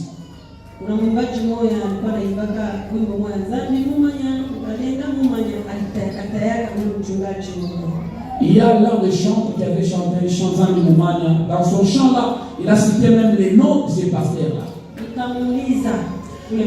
Je dis à cet ange-là, ce pasteur a beaucoup d'églises et derrière lui il y a plusieurs personnes. Maintenant l'ange a dit, jusqu'à présent tu ne comprends qu'une chose. Je te dis ça, c'est le maïs sec. Même s'ils sont sur la terre, leur endroit c'est ici. Au moment dit, leur endroit c'est ici. L'ange a dit, c'est comme si tu ne comprends pas. Il a donné à la maman un verset. Et ce verset biblique c'est Hébreu. Chapitre 6. Verset 4 à 6. Mustari wa ine mpaka sita. Waebrania 6 ine mpaka sita. Hébreu 6 4 jusqu'à 6.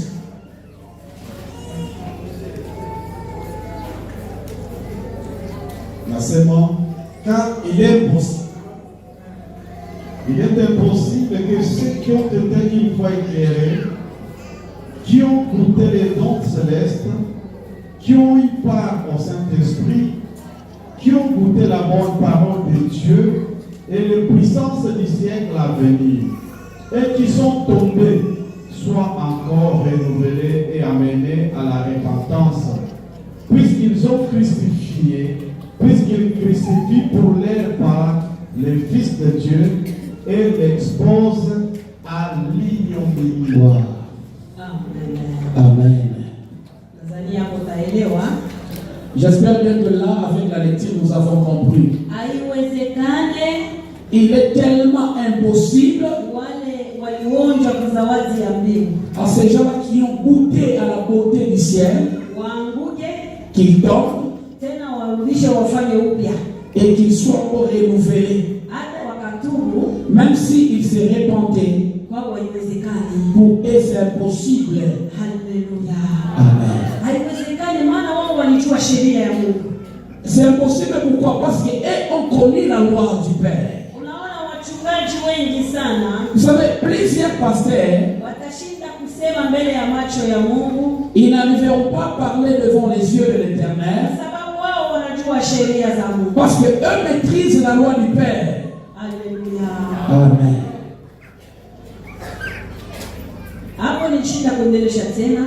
Et là, la maman n'a pas pu continuer. L'ange lui a dit continuons. L'autre endroit où ils sont arrivés, et là encore remarqué qu'il y avait encore le cri, les gens pleuraient. Maintenant, au moment que les gens pleuraient, l'ange restait derrière la maman. Et il disait à la maman, avance là où il y a les cris des personnes. Au moment que la maman avançait là où il y avait des cris, les gens étaient tellement nombreux qui pleuraient. Les femmes, les hommes, les âges différents. Au moment que la maman était arrivée près, et la maman remarquait que la personne qui lui avait c'était une maman. Au moment que cette maman pleurait, tu es comme une maman biologique. Tu es comme ma grande sœur. S'il te plaît, aide-moi. S'il te plaît, aide-moi, ma maman. C'est vrai, il y a la souffrance terrible. L'ange était resté par derrière. Et maintenant, là où il y avait la maman commençait à confesser. Oh, je veux que tu dises à Jésus qu'il ait pitié de moi. Ce qui m'a mené ici, j'étais impudique. J'étais terriblement impudique. Je fais l'impudicité de tout niveau. Et je prenais même les médicaments, je me lavais avec ça. Les choses que je me oignais. Pour que à chaque fois que les hommes me voient et qu'ils m'aiment. Je ne savais pas que ça allait m'amener jusqu'ici. Et maman remarquait qu'il y avait une petite fille comme ça. Et cette petite fille criait, maman, aide-moi. Je mentais beaucoup mes parents que je partais à l'église. Non, je ne partais pas à l'église, ma maman. J'avais seulement essayé 2 fois. Et en essayant la première fois, la deuxième fois, la mort lui est arrivée. Tu vas pleurer et graisser même les dents.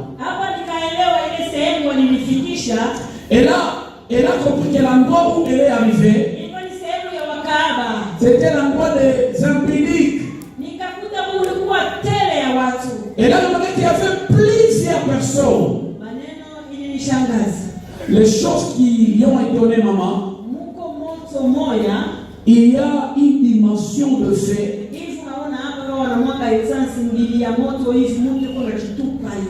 C'est comme si on versait l'essence, on allumait, la personne s'est jetée là-bas. Là, nos frères qui sont là-bas ne savent pas que là on est le jour, ou soit là on est la nuit, non. Ce qui est là-bas, c'est le plaire et plaire.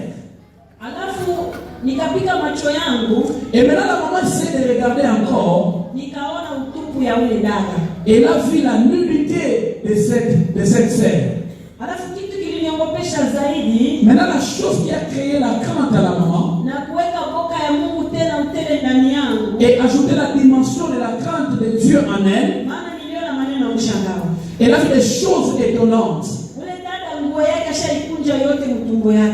Cette sœur, son habit était plié jusqu'à son ventre.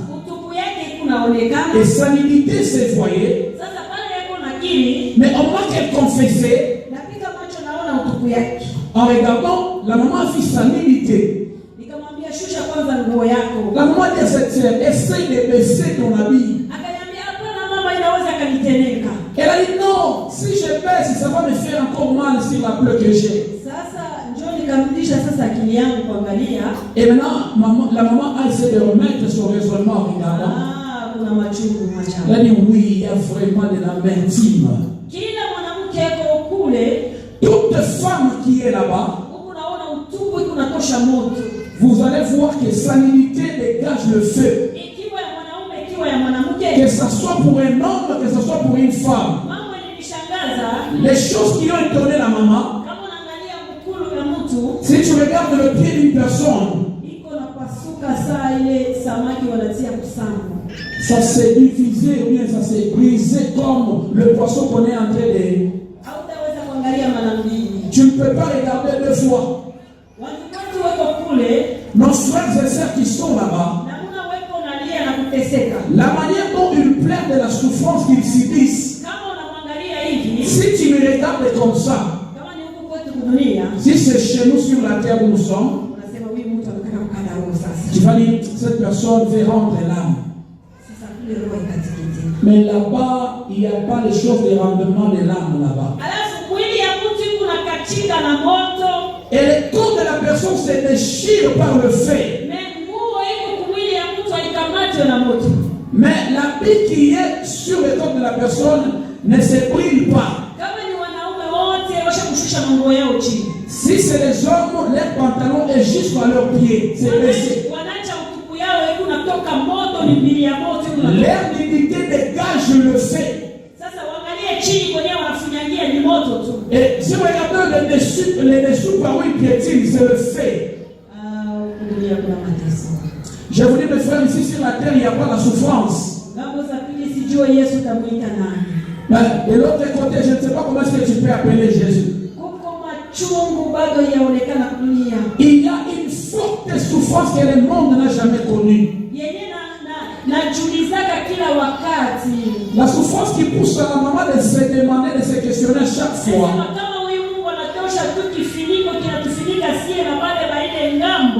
Si Jésus arrivait seulement à enlever l'enveloppe qui nous empêche de voir les gens de l'autre côté,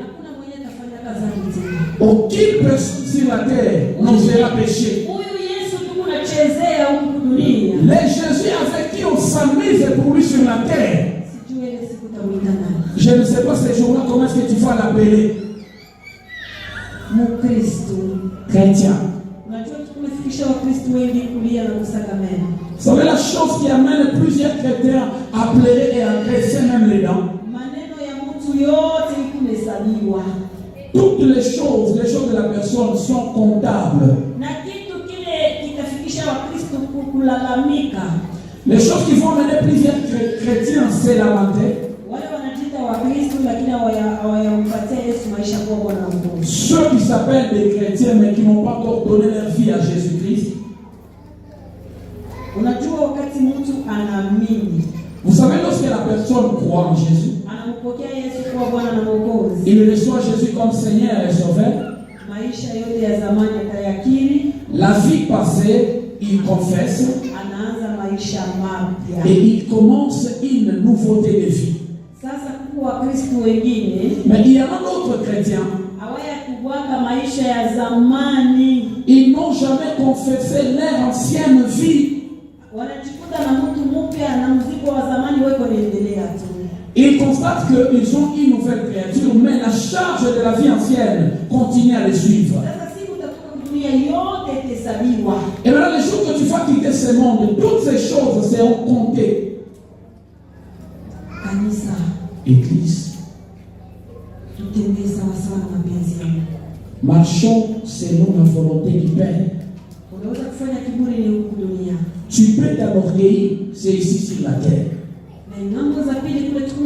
Mais de l'autre côté où nous partons, que tu le viennes ou pas, tu mourras un jour et tu seras de l'autre côté. Que tu manges, que tu t'habilles bien, sache qu'un jour tu mourras et tu seras de l'autre côté. Et maintenant, si tu n'as pas encore bien préparé la vie de l'autre côté, tu vas pleurer. Il y a une souffrance, mes frères et sœurs. Tu vois des gens sur la terre. Oh, il est mort, il va se reposer. Tous ceux qui meurent, pour nous là, nous savons qu'ils partent se reposer. Je vous dis bien, il y a le repos et il y a aussi la souffrance. Amen. Amen. Arrange ta vie. Arrange ta vie au moment que tu es en train de respirer. Les jours que tu quitteras cette terre, les Jésus que tu blagues avec lui, tu les trouveras encore où?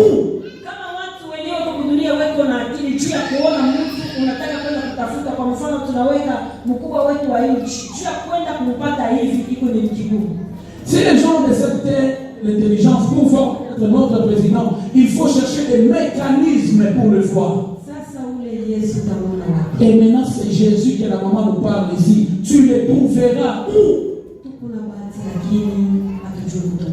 Nous sommes chanceux, malheureusement, on n'arrive pas à les réaliser. Arrange ta vie.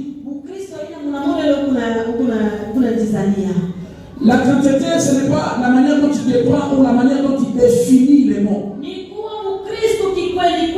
C'est être véritablement chrétien sauvé.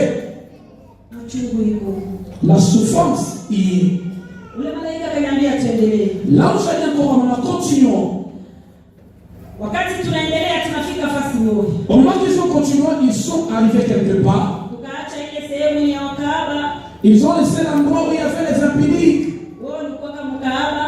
Toi, tu étais impudique. Tu prenais les médicaments, le fétiche, les gris pour la chance. Nulle part tu as déposé ces fardeaux-là de gris. Mais là, présentement, tu es dans l'église et tu t'appelles chrétien. Et là, tu t'appelles chrétien. S'il te plaît, utilise ta conscience. Fais fonctionner ta conscience.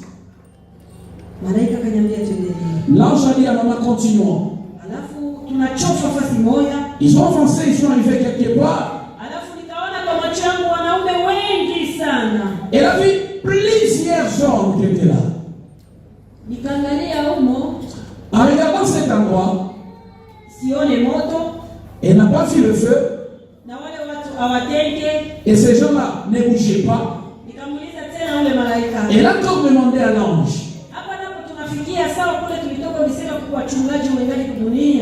Ici aussi, c'est l'endroit semblable à l'endroit des pasteurs qui sont encore sur la terre. L'ange a dit à maman, tous ces hommes que tu es en train de voir maintenant là,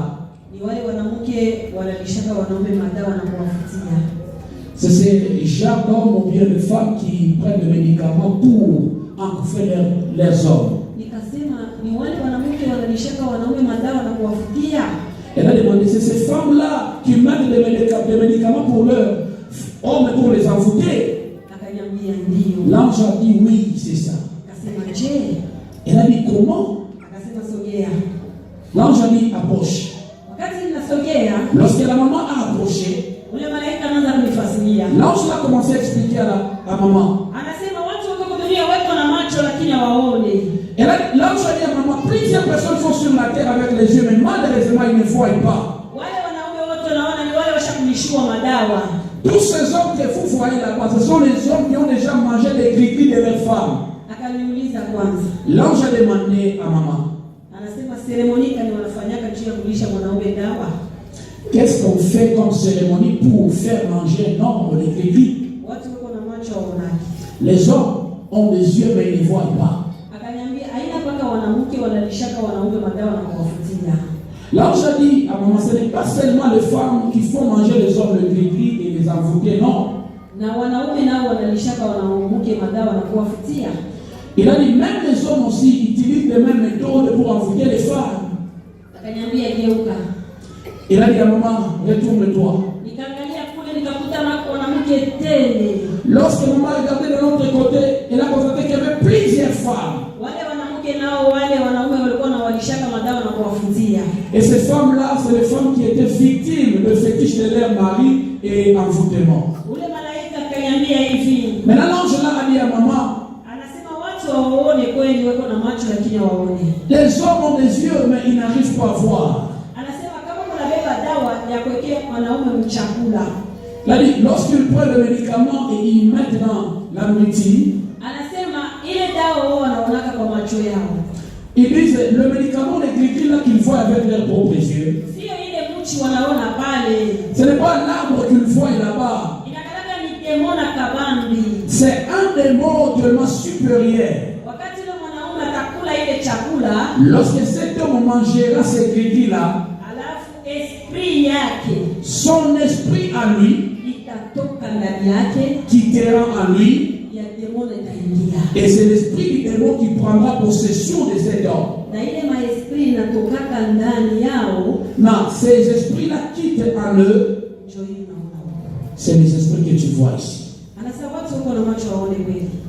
Il a dit, les hommes ont des yeux mais ils ne voient pas.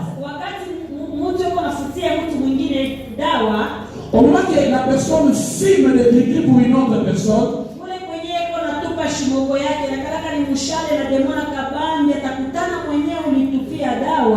l'endroit où il amène sa fumée là-bas, c'est un démon ou une flèche d'un démon qu'on jette là-bas. Et lorsque cette flèche va arriver dans la personne, il va enlever l'esprit de la personne et ces démons vont s'installer dans la personne. Et les esprits de ces personnes-là, comme victimes, ils sont ici. La maman demandait la première question. Et maintenant, si la personne est dans l'église, il sert Dieu. Il a fait manger son mari le gris. Maintenant, si lui aussi mourait, l'ange a regardé à maman. Et il a dit, même s'il chante dans quelle langue, il a dit, la voix qu'il entend, c'est là-bas. Il a dit, tu vois cet homme-là, tu vois l'autre, encore l'autre est là, et l'autre, ils sont une seule femme. La maman demandait encore la deuxième question.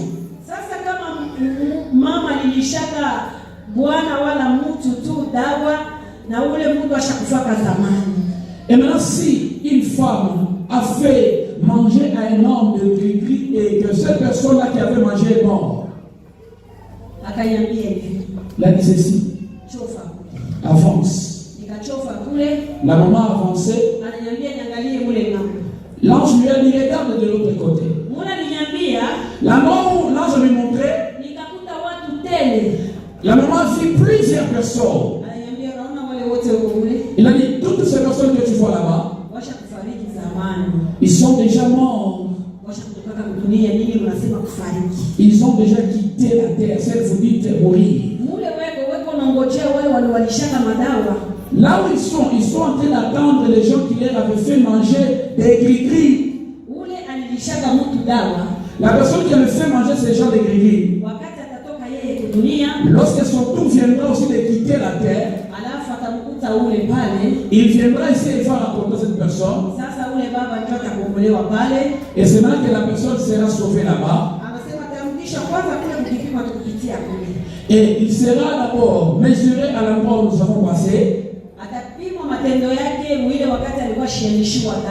Ses œuvres, avant qu'il ne mange des gris, seront mesurées. Si elles étaient bonnes ou mauvaises.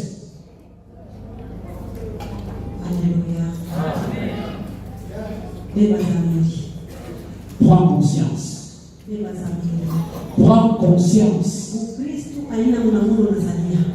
La chrétienté, ce n'est pas la manière dont tu crois. Il y a d'autres personnes ici, ils avaient fait des fétiches pour les hommes et présentement ils sont déjà oubliés. Tu as déjà précipité les esprits des gens là-bas sans les savoir. La maman demandait encore à cet ange pour la troisième fois. Et même si cette personne part confesser devant le pasteur, l'ange a dit, heureux la personne qui va confesser véritablement. Si cet homme-là est déjà mort,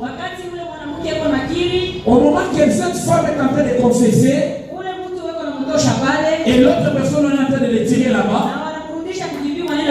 on les ramène à la mesure des œuvres.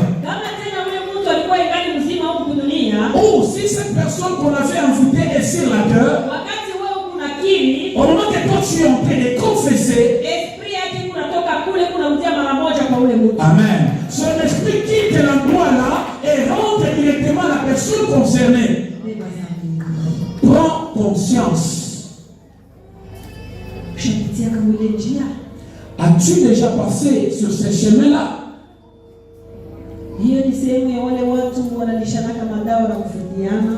C'est lié-là, c'est lié des gens qui envoûtent déjà par des gris-gris. Alléluia. Amen. L'ange a dit à maman, avançons. Au moment qu'ils avançaient, l'endroit qu'ils étaient arrivés, la maman écoutait les cris et les cris. Maintenant, les cris qu'elle était en train d'entendre, c'était les cris des enfants. La maman essaie de regarder par-ci par-là. La maman demandait à l'ange, j'écoute les cris de bébés des enfants, maintenant je ne les vois pas, qu'est-ce qui se passe? L'ange a dit, tu fais voir ces enfants? La maman dit, oui, j'entends des cris, mais je ne les vois pas. L'ange a dit à maman, accède sur cette porte-là. Et là-bas tu sortiras, tu iras les voir. La maman a suivi les directives de l'ange. Là où elle était sortie, elle a éprouvé des terrains des enfants, seulement des bébés. Des bébés qui pleuraient terriblement là-bas. Mes frères et sœurs,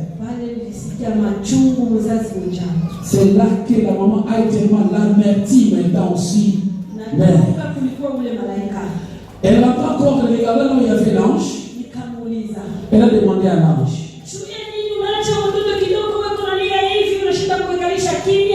pourquoi tu laisses les bébés, les enfants en train de pleurer comme ça, sans les calmer?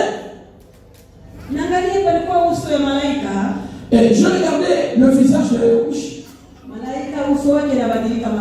Et directement le visage de l'ange s'est transformé. La maman regardait que l'ange a pris du colère. L'ange a dit, je ne peux pas les maîtriser. Parce que ce n'est pas moi qui les ai amenés ici. Les gens qui les ont amenés ici sont encore sur la terre. Ils sont encore sur la terre. Il a dit oui, ils sont encore sur la terre. C'est les parents des gens qui avortent volontairement. Chers parents, et tu dis que tu es en train d'attendre l'avènement de Jésus. Les bébés, la manière dont ils sont en train de pleurer. La maman regardait, je vais prendre qui, je vais maîtriser qui, je vais laisser qui. Maintenant, l'ange là-bas a dit, là, comment ça t'a mené l'endroit de meurtrier?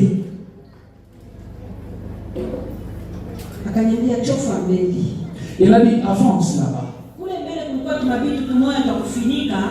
Là-bas, il y avait des choses qui avaient découvertes. Comme de petits sauts qui ont découvert. Et là maintenant, maman cherchait par où elle va piétiner. Au moment là où elle marchait, elle a remarqué que son pied a tremblé. Elle a essayé de lever son pied. Elle a vu les buissés là-bas. Et elle a demandé à l'ange, ici je vois le sang en train de bouillonner.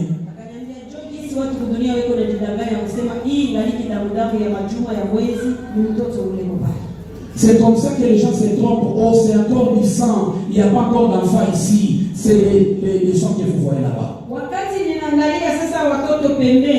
Maintenant, au moment qu'elle a regardé les enfants à côté,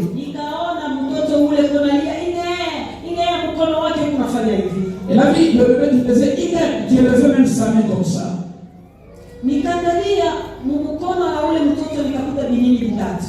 Et là, regardez, dans le main de cet enfant, il y a trois comprimés. Maintenant, elle a commencé à tourner ses regards. Elle a fait chez l'enfant ici. Au niveau de la poitrine, il y avait des cigarettes. D'autres enfants, il y avait le pince de médecin.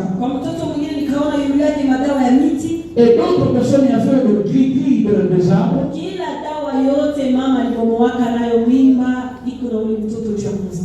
Tous les gris médicaments que la maman utilisait comme moyen d'avortement, la maman voyait cela. Les choses que la maman a vues de l'autre côté, la maman donne beaucoup de conseils aux médecins. Vous savez, plusieurs médecins pour voir la face de Dieu, ce sera un problème. Mais Jésus te donne encore la grâce. Ferme tes yeux. On va prier. J'aimerais que là tu essayes de réfléchir. Prends conscience là où tu te trouves. C'est toi qui as la chance de confesser et avoir le pardon devant les yeux de l'Éternel. À cet instant, nous allons prier à notre Père qu'il pardonne nos péchés. Je ne sais pas toi si tu es le maïs sec. Toi-même tu es le témoin oculaire de ta vie. Toi-même tu es le témoin excellent de tes actes. La chance de confesser c'est sur la terre.